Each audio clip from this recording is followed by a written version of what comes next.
Suara jangkrik malam itu terdengar nyaring panjang, menyelinap di antara pepohonan kopi yang basah oleh embun.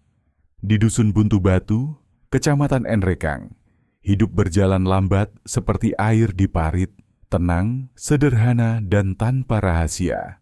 Atau, begitulah yang selama ini dipercaya orang-orang. Rumah-rumah panggung berdiri di atas tiang kayu tua. Dindingnya papan berwarna pudar, atapnya seng berkarat. Saat angin berhembus, rumah bergoyang pelan, seperti bernapas. Anak-anak masih bermain di jalan tanah merah. Para ibu menjemur biji kopi, dan para bapak berbincang sambil menyeruput kopi hitam. Tidak ada yang aneh, tidak ada yang mencurigakan. Sampai siang itu, sebuah jeritan dari halaman belakang Ibu Siti Rahma mengubah segalanya. Pukul 1 siang, langit mendung. Rani Nur Aisyah baru saja pulang dari tempat kerjanya di konveksi.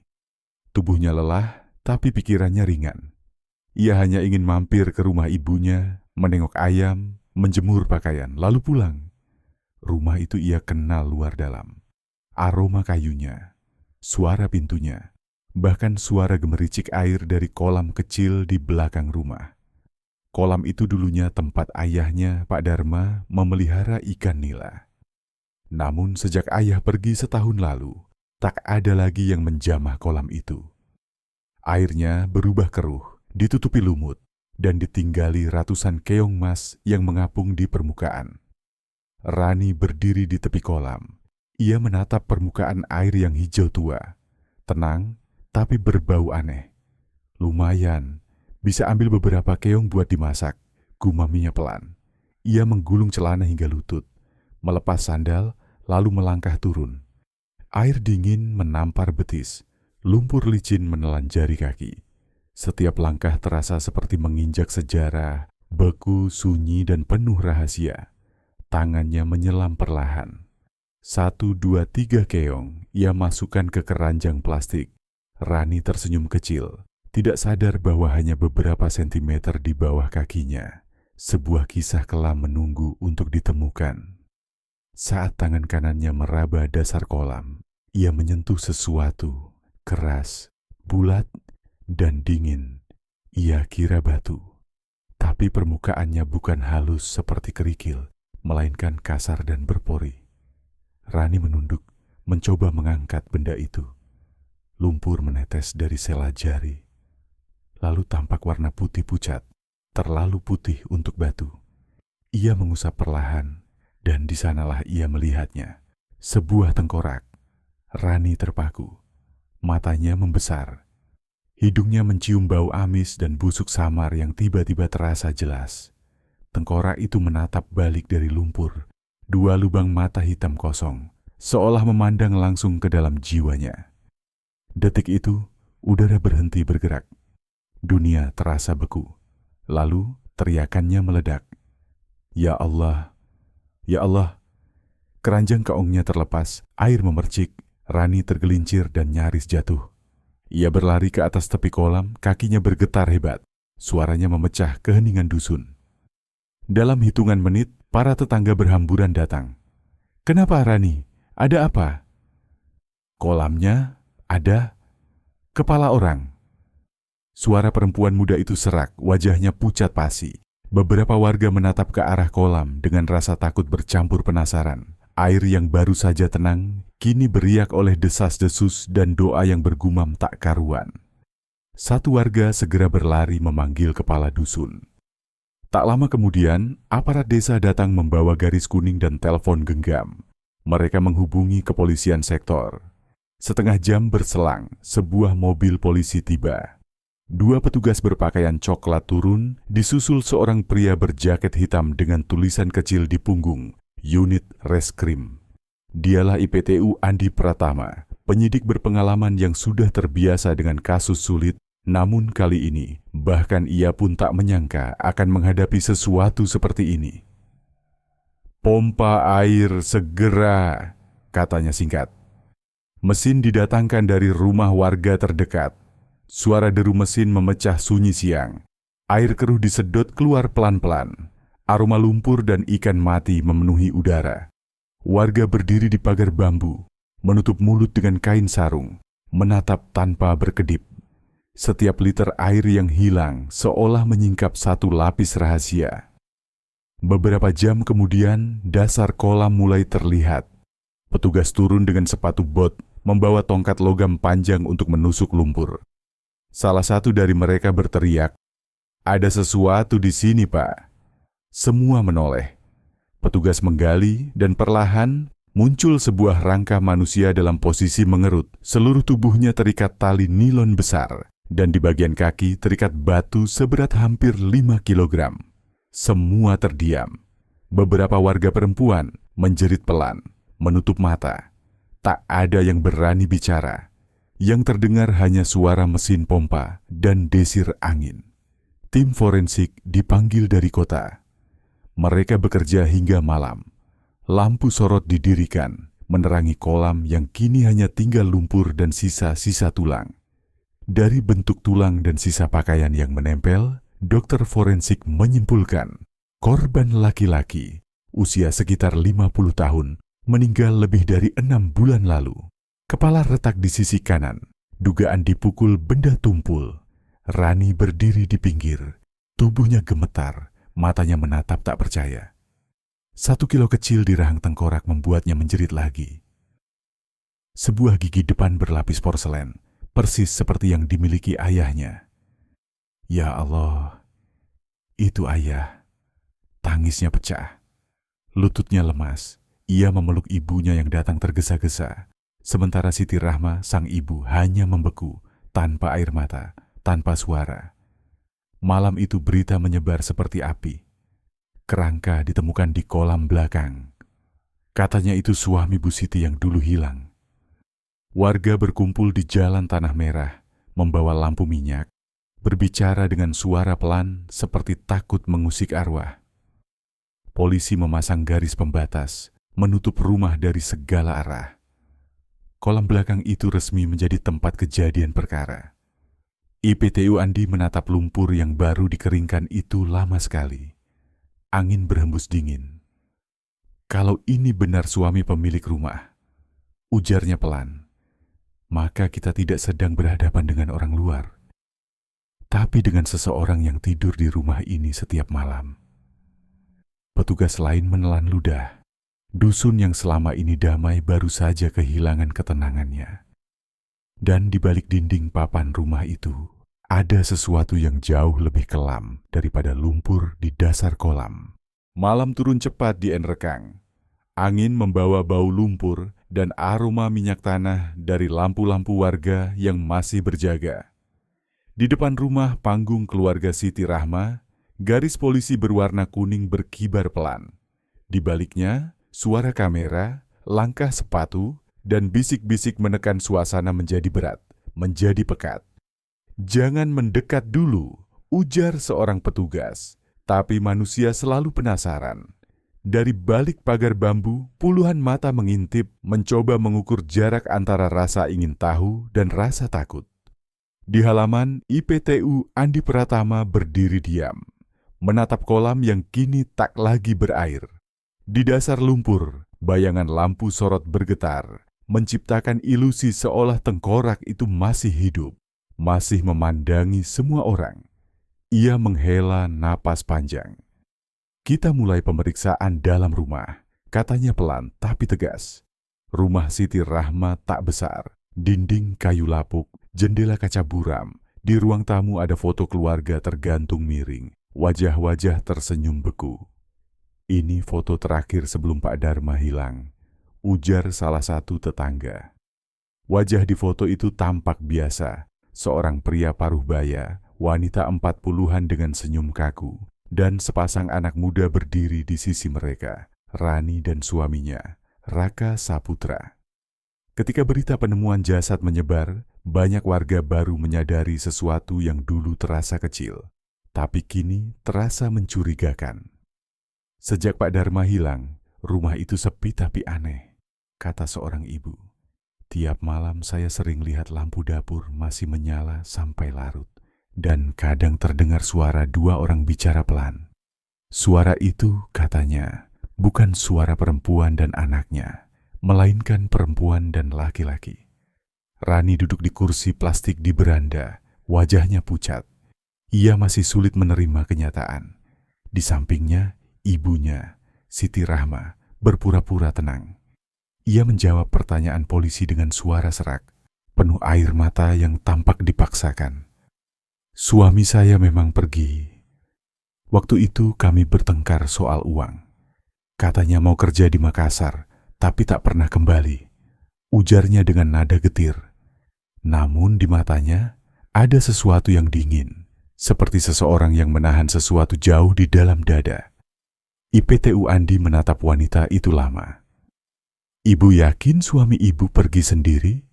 Siti mengangguk. Tapi jasadnya ditemukan di kolam belakang rumah ibu. Kolam yang setiap hari ibu lihat. Siti menunduk, meneteskan air mata. Tapi tidak ada getaran di suaranya. Saya tidak tahu, Pak. Andi mencatat sesuatu di buku kecilnya. Tulisannya tenang, tapi pikirannya tidak. Penyidik lain memeriksa sekitar rumah. Di dapur mereka menemukan seutas tali nilon serupa dengan yang digunakan untuk mengikat jasad. Di gudang belakang, ada karung bekas pupuk dengan bercak lumpur. Di ruang tamu, mereka menemukan tanda aneh, karpet baru, sofa baru, dan televisi datar yang jelas bukan milik keluarga petani biasa. Barang ini baru, Bu. Siti mengangguk cepat. Dibeli dari hasil jualan kopi. Saya nabung lama. Namun, rekening tabungan Pak Dharma yang sudah diambil oleh petugas bank menunjukkan hal berbeda. Penarikan tunai besar hanya seminggu setelah kepergian sang suami. Malam itu, Raka Saputra dipanggil untuk dimintai keterangan. Pria berusia 32 tahun itu tampak lelah, mata merah, kemeja lusuh. Ia duduk gelisah, menggosok tangan tanpa henti. Saya nggak tahu apa-apa, Pak, katanya cepat. Hari itu saya di rumah teman, kami minum kopi sampai sore. Teman mana? Raka menyebut 3 nama. Beberapa jam kemudian, petugas memeriksa. Tak satu pun dari mereka membenarkan.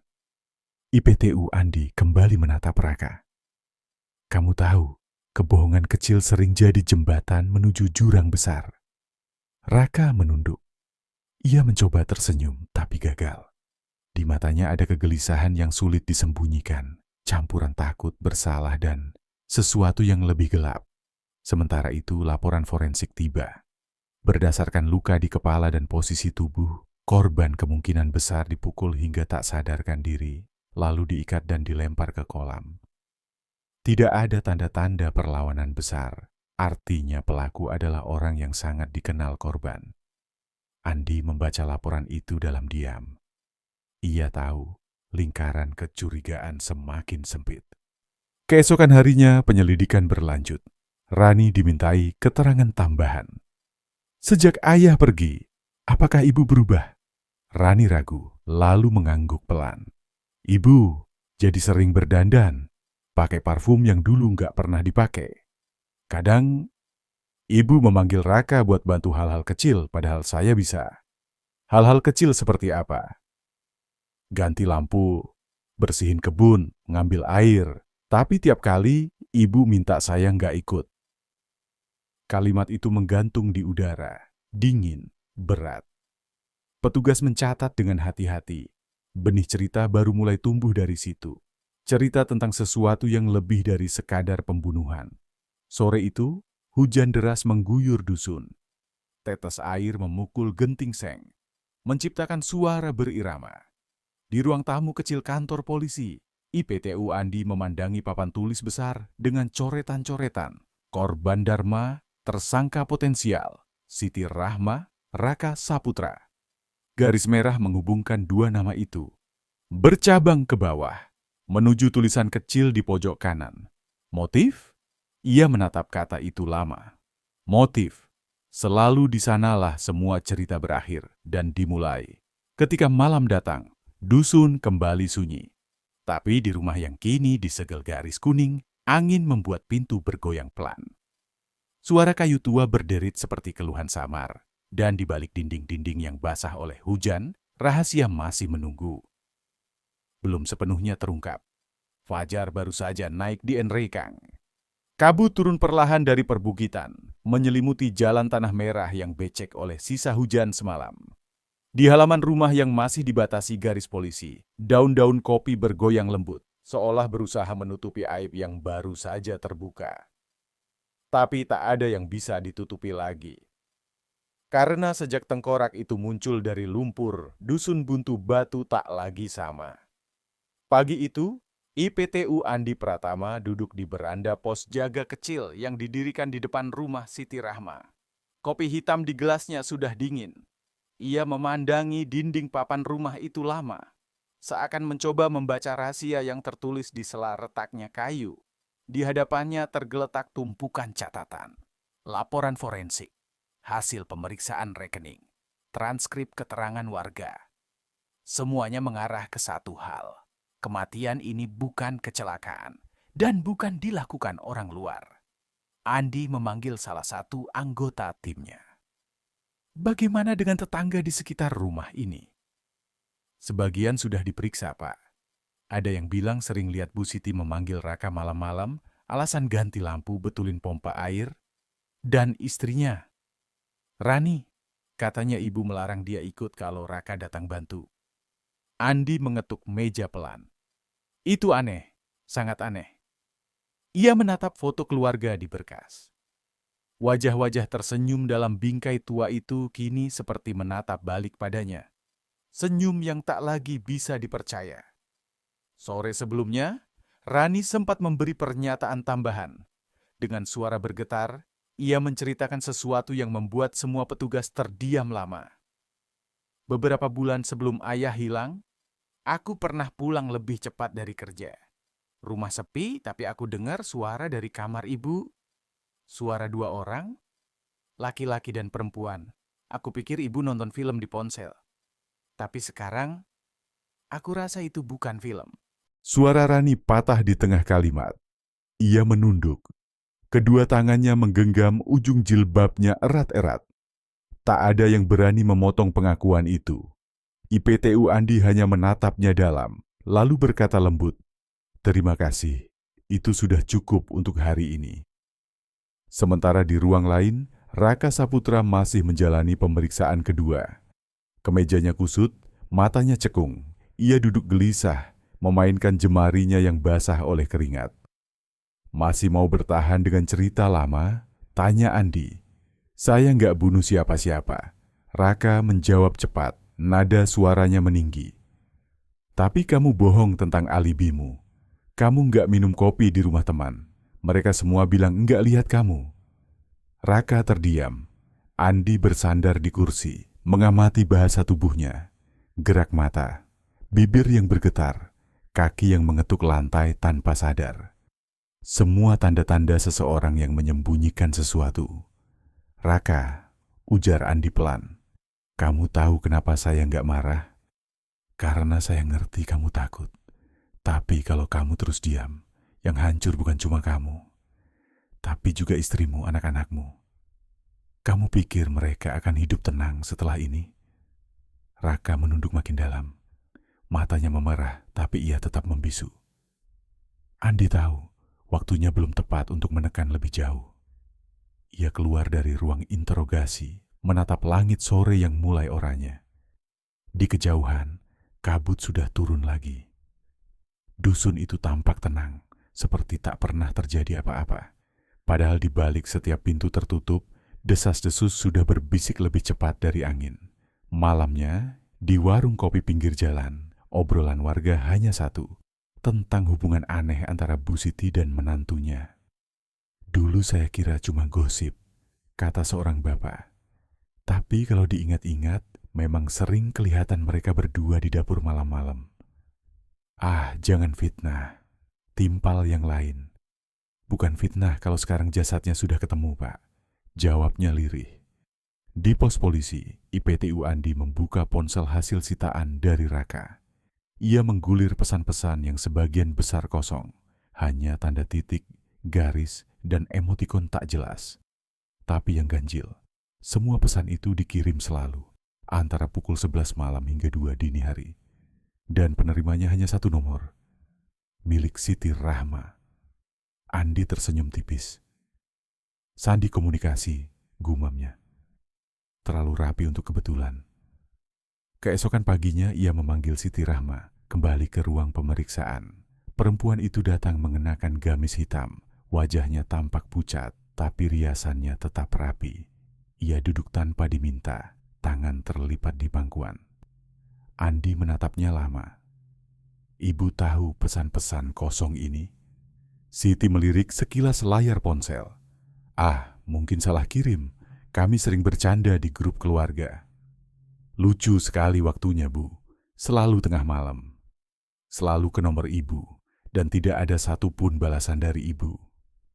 Siti tersenyum tipis. Saya orang tua, Pak.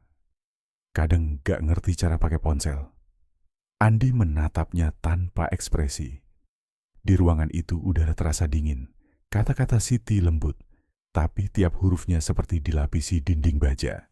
Setelah perempuan itu pergi, Andi mencatat sesuatu di buku kecilnya. Pelaku utama kemungkinan perempuan. Lelaki hanya ikut, bukan otak rencana. Ia menarik napas panjang. Kasus ini tak lagi sekadar tentang kematian, tapi tentang nafsu yang menyaru sebagai kasih dan kejahatan yang dibungkus dengan wajah kelembutan. Hari berganti, tim penyidik menelusuri kembali hari-hari terakhir sebelum Pak Dharma hilang. Dari kesaksian tetangga, malam sebelum ia lenyap, sempat terdengar pertengkaran keras dari rumah itu. Suara laki-laki menuduh, suara perempuan menjerit, lalu hening panjang. Setelah itu, tak ada lagi yang keluar dari rumah hingga pagi. Pagi-pagi, Siti terlihat menyapu halaman seperti biasa. Dan sore harinya, Raka terlihat membawa karung besar ke arah kolam belakang. Dia bilang itu pupuk, ujar tetangga. Padahal karung itu terlalu berat untuk pupuk. Ketika petugas menggali ulang area sekitar kolam, mereka menemukan sisa tali nilon lain, potongan kecil karung, dan jejak kaki yang ukurannya sesuai dengan sandal Raka. Semua potongan mulai menyatu seperti puzzle besar yang membentuk satu gambar pengkhianatan.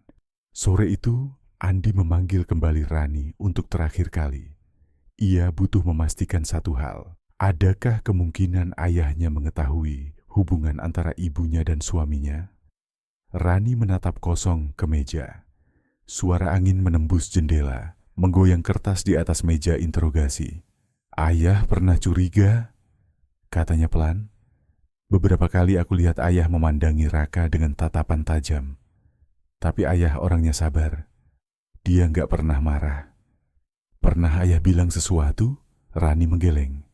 Cuma satu malam sebelum dia hilang, ayah sempat bilang, kalau aku mati, jangan percaya siapapun di rumah ini. Andi menutup matanya sejenak.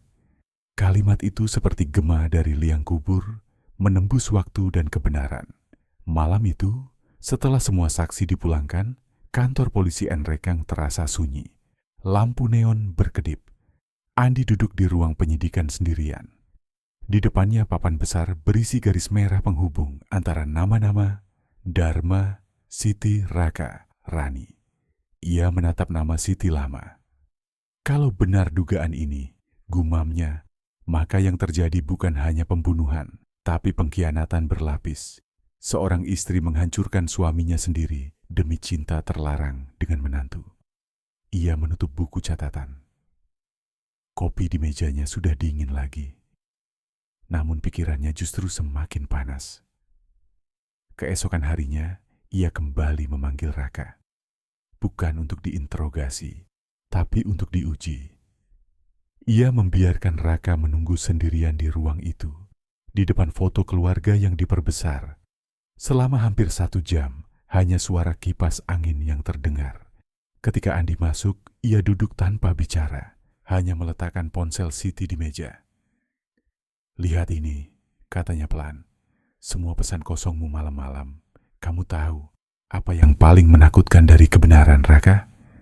Bukan ketika dia datang, tapi ketika dia sudah di sini dan kamu masih pura-pura nggak kenal. Raka menelan ludah, wajahnya memucat.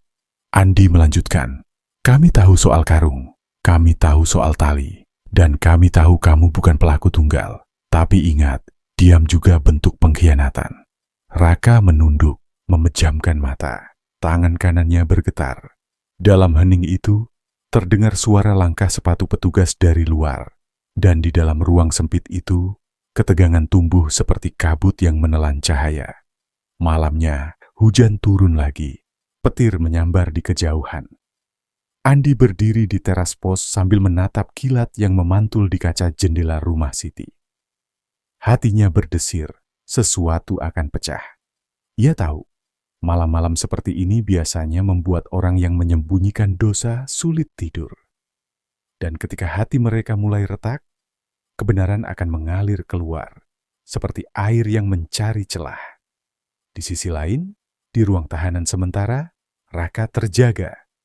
Keringat dingin membasahi lehernya. Setiap kali memejamkan mata, bayangan wajah Pak Dharma muncul di lumpur dengan mata kosong yang menatap tajam. Ia menutup telinga, berbisik panik. Aku nggak sengaja. Aku cuman bantu. Aku nggak sengaja. Tapi suara itu terus menggema di kepalanya. Sampai akhirnya, suara itu berubah menjadi suara perempuan. Lembut tapi memerintah. Tenang Raka, kita lakukan ini demi cinta. Raka membuka mata, menjerit pelan. Ia menggenggam rambutnya, gemetar hebat. Suara langkah petugas di luar membuatnya tersadar, tapi air mata sudah lebih dulu jatuh. Di luar, hujan belum reda. Angin membawa aroma tanah basah dan bunga kopi yang baru mekar. Namun di balik semua keindahan itu, Enrekang menyimpan satu noda yang tak bisa hilang. Sebuah kisah tentang cinta yang menyimpang dan dosa yang disembunyikan di dasar kolam. IPTU Andi menutup berkas di mejanya, menatap luar jendela. Besok, katanya perlahan kepada anggota timnya, kita pisahkan mereka berdua. Biarkan malam menguji siapa yang lebih kuat dan siapa yang lebih rapuh. Di luar, kilat terakhir menembus awan. Rumah Siti Rahma berdiri senyap di kejauhan. Garis kuning masih berkibar di halamannya. Tapi Andi tahu, di balik dinding kayu dan kebisuan itu, ada dua hati yang mulai retak. Dan dari retakan itulah, kebenaran akan merembes keluar. Langit Enrekang mendung berat pagi itu. Udara lembab, daun-daun kopi meneteskan sisa hujan malam. Di halaman rumah Siti Rahma, garis polisi sudah pudar warnanya, tapi rasa takut masih menggantung di udara seperti kabut tipis yang enggan pergi. Setiap orang yang lewat menunduk, berbicara pelan, seolah menyebut nama keluarga itu saja sudah membawa sial. Di kantor polisi, IPTU Andi Pratama menatap dua ruangan berbeda. Satu di kiri, satu di kanan. Di kiri duduk Siti Rahma, tenang, wajahnya dingin. Di kanan, Raka Saputra, tubuh kurusnya bersandar lemas di kursi besi. Dua ruangan, dua napas, dan di antara mereka, satu rahasia yang mulai retak. Andi tahu, malam ini akan menentukan segalanya. Sudah berhari-hari ia menunggu retakan kecil itu melebar. Dan kini, waktu berpihak kepadanya. Ia memutuskan menggunakan cara lama. Cara yang jarang gagal, memisahkan dua jiwa yang saling bergantung dalam dosa. Jam menunjuk pukul 8 malam. Petugas menutup semua tirai jendela. Lampu putih menyala terang. Di meja interogasi, hanya ada segelas air dan satu foto besar. Foto keluarga yang diambil sebelum tragedi. Andi masuk ke ruang Raka lebih dulu. Langkah sepatunya berderit pelan di lantai. Raka menatapnya dari balik rambut berantakan. Sudah makan? Tanya Andi datar. Raka menggeleng. Andi menaruh foto di atas meja. Kamu lihat ini? Raka menunduk lama lalu mengangguk lemah. Ini keluargamu, kan? Istrimu, anak-anakmu, ibu mertuamu, dan ayah mertuamu. Raka menatap foto itu tanpa suara. Andi melanjutkan pelan tapi tajam. Dulu kamu bagian dari keluarga ini, tapi sekarang kamu duduk di sini, Dan satu orang di foto ini sudah jadi tengkorak di kolam belakang. Kamu tahu kenapa? Raka menggigit bibir. Tangan kirinya bergetar. Karena cinta yang salah, bisik Andi. Raka mendongak, kaget. Andi tidak menatapnya, hanya menatap foto itu lagi. Cinta bisa menyembuhkan, tapi juga bisa membunuh. Kalau ditanam di tempat yang keliru. Beberapa detik hening, Raka menunduk lagi. Andi membuka berkas, menatap catatan. Kami punya laporan forensik, tali nilon yang sama. Ada bekas sidik jari di potongan karung. Dan pesan tengah malam di ponselmu, semuanya mengarah ke satu orang, Siti Rahma. Nama itu membuat Raka mengepalkan tangan. Andi memperhatikan reaksi kecil itu, dan tahu tembok itu mulai retak. Ia mencondongkan tubuh. Kau mencintainya, kan? Raka mengangkat kepala. Mulutnya terbuka tapi tak ada suara keluar. Andi menatap lurus ke matanya. Jawab saja, Raka. Kamu mencintai ibu mertuamu sendiri? Sunyi. Detik jam dinding terdengar jelas memukul ruang itu satu persatu. Akhirnya Raka berbisik, saya nggak tahu itu cinta atau dosa, tapi saya nggak bisa berhenti. Andi bersandar kembali. Kalimat itu sudah cukup. Ia tahu, pintu sudah terbuka sedikit. Sekarang tinggal menunggu semuanya tumpah. Sementara itu di ruang sebelah, Siti Rahma duduk tegak. Tangannya tenang di atas meja. Petugas perempuan menatapnya lalu berkata pelan, "Ibu bisa cerita dari awal?" Siti tersenyum samar. "Sudah saya bilang. Suami saya pergi, saya korban di sini. Tapi ibu tahu jasadnya ditemukan di kolam rumah ibu sendiri. Kalau memang di situ mungkin dia jatuh. Atau ada orang lain, saya tidak tahu." Nada suaranya lembut, tapi matanya tajam. Ia berbicara seperti orang yang sudah lama berlatih di depan cermin. Tidak terburu-buru, tidak gelisah, seolah sudah menyiapkan setiap jawaban jauh sebelum pertanyaan datang. Petugas menatap layar kaca di dinding. Di baliknya, IPTU Andi mengawasi melalui ruangan observasi. Ia mencatat setiap jeda, setiap helaan napas. Dan semakin lama ia melihat, semakin jelas bahwa Siti bukan sekadar ikut-ikutan. Dialah pengendali permainan. 3 jam berlalu. Raka mulai kehilangan kesabaran. Ia memukul meja. "Saya cuma bantu. Saya nggak mukul dia duluan. Saya disuruh." Andi tak bereaksi. Siapa yang nyuruh? Raka terdiam. Napasnya tersengal. Siapa dia? Raka menunduk, menutup wajah dengan kedua tangan. "Ibu Siti." Kata itu keluar seperti desah terakhir seseorang yang menyerah. Andi menatapnya lama, lalu berdiri perlahan. Ia keluar tanpa berkata apa-apa, meninggalkan Raka dalam ruang yang tiba-tiba terasa sempit dan dingin. Di koridor sempit itu, suara hujan terdengar pelan di atap seng. Andi berhenti di depan pintu ruang sebelah. Ia menarik napas panjang lalu masuk. Siti masih di sana. Wajahnya tak berubah. Hanya tatapan matanya sedikit menusuk. Andi duduk di depannya. "Kamu tahu, Raka baru saja bicara," katanya pelan. Siti mengerjap. "Bicara apa?" Dia bilang, "Malam itu bukan kecelakaan. Dia bilang kamu yang menyuruh." Perempuan itu tertawa pendek, pelan tapi getir. "Anak itu selalu penakut. Tak sangka sekarang dia juga pengecut." "Jadi kamu tidak menyangkal?" Siti tersenyum. "Saya hanya bilang, dia pengecut." Andi menatapnya lama. Di matanya, perempuan itu bukan sekadar tersangka, tapi teka-teki. "Kenapa kamu lakukan itu?" "Lakukan apa?" "Membunuh suamimu sendiri." Siti diam. Angin dari ventilasi meniup ujung jilbabnya perlahan. "Kadang, orang hanya ingin bebas dari penderitaan," katanya akhirnya. "Penderitaan seperti apa?" "Penderitaan menjadi istri yang tak dianggap. Perempuan yang dilupakan." Andi menunduk menulis cepat. "Lalu kenapa melibatkan menantu sendiri?" Siti menatap lurus. "Karena dia satu-satunya yang masih memandang saya seperti manusia." Kata-kata itu menggantung lama di udara. Andi tak langsung menjawab.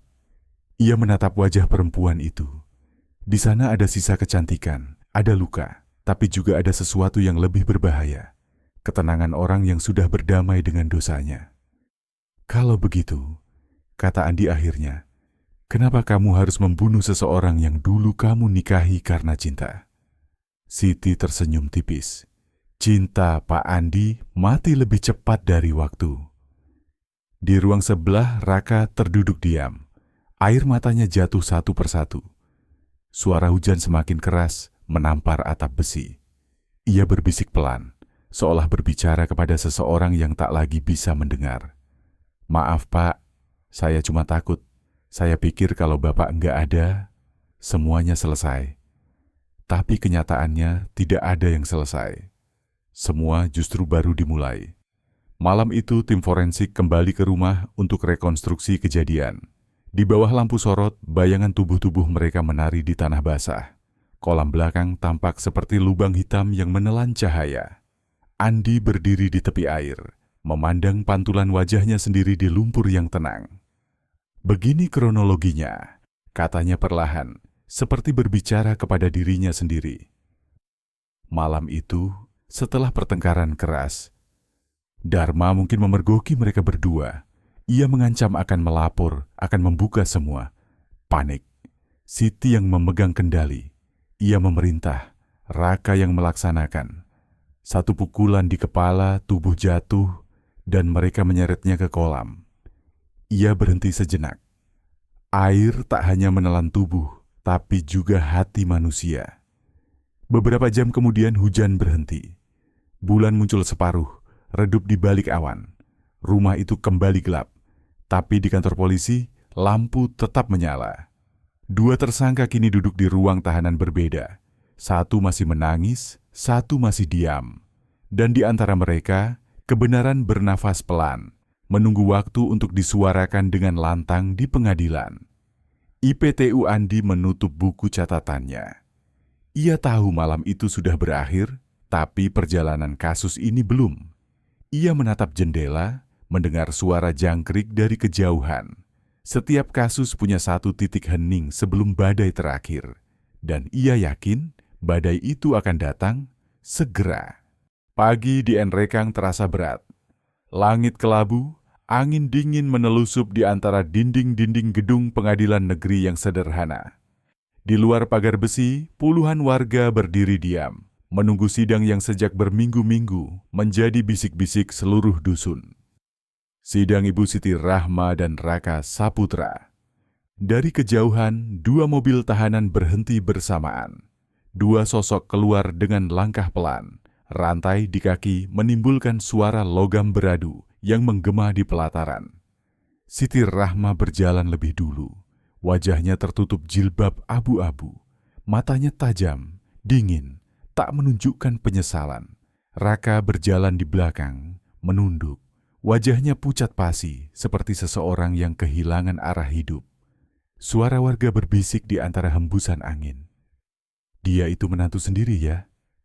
Iya, dan mereka berdua yang membunuh Pak Dharma. Tak ada yang berani bicara keras-keras, tapi semua tahu hari ini kebenaran akan diucapkan dengan suara hakim. Di ruang sidang, suasana menegang. Bangku kayu penuh. Beberapa wartawan lokal mencatat cepat setiap gerak kecil di meja terdakwa. Hakim membuka sidang dengan suara tenang namun tegas.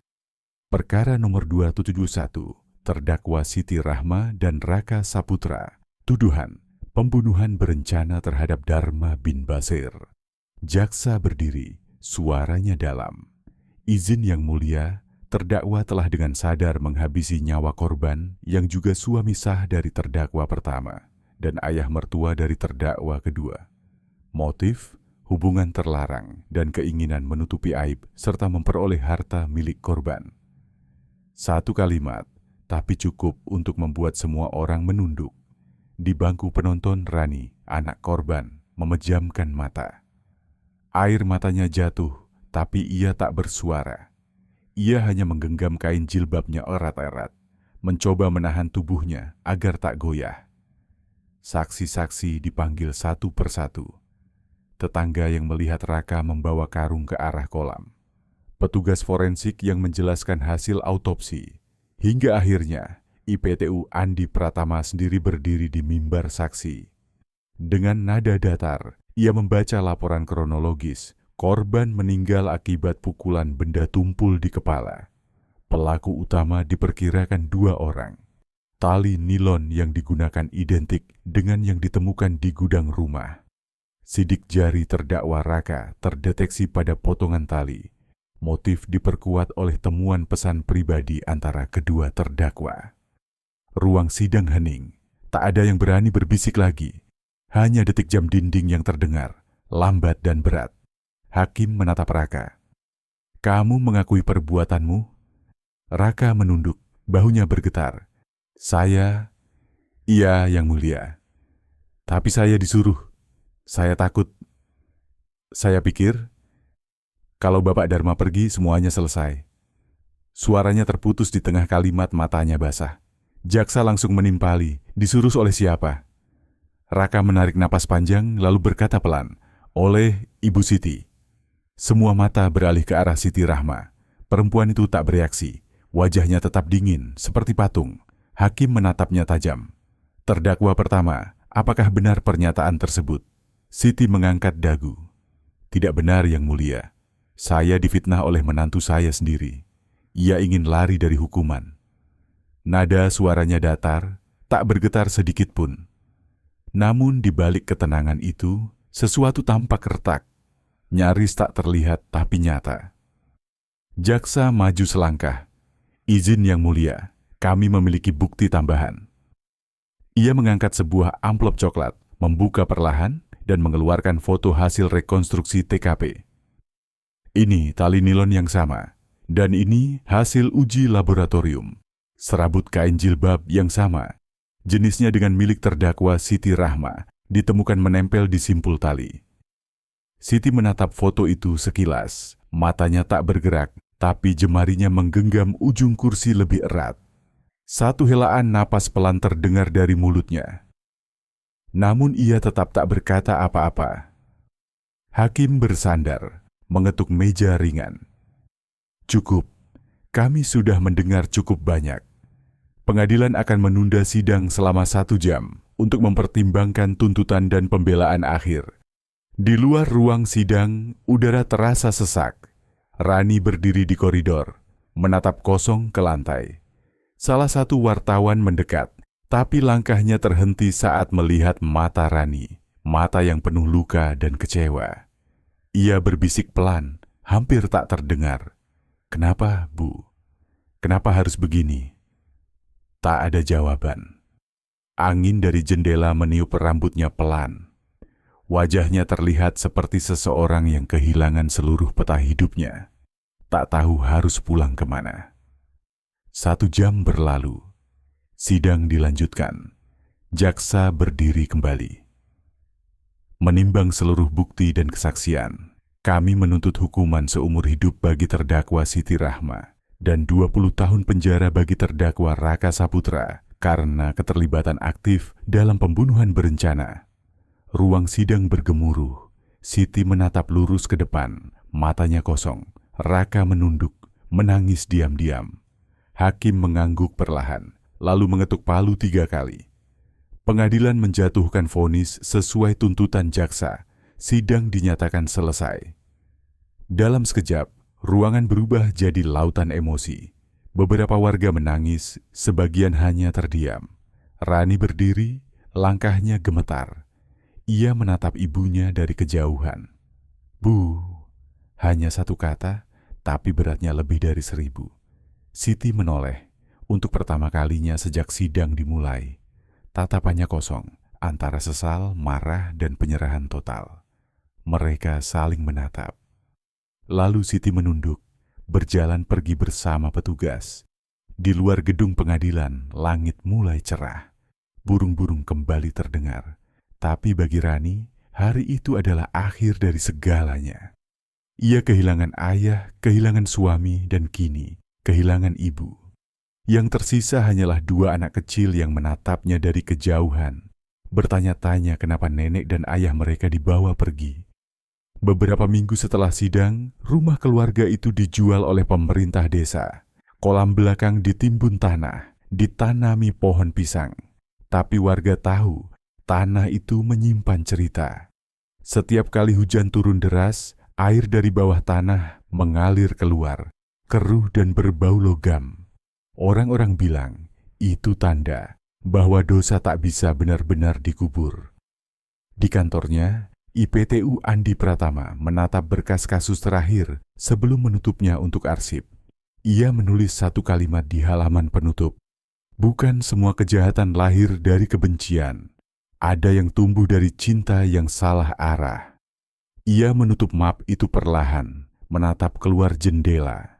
Matahari sore menembus kabut tipis, memantulkan cahaya lembut di atas perbukitan kopi. Kedamaian itu tampak indah. Tapi bagi mereka yang tahu cerita di baliknya, cahaya itu menyimpan luka.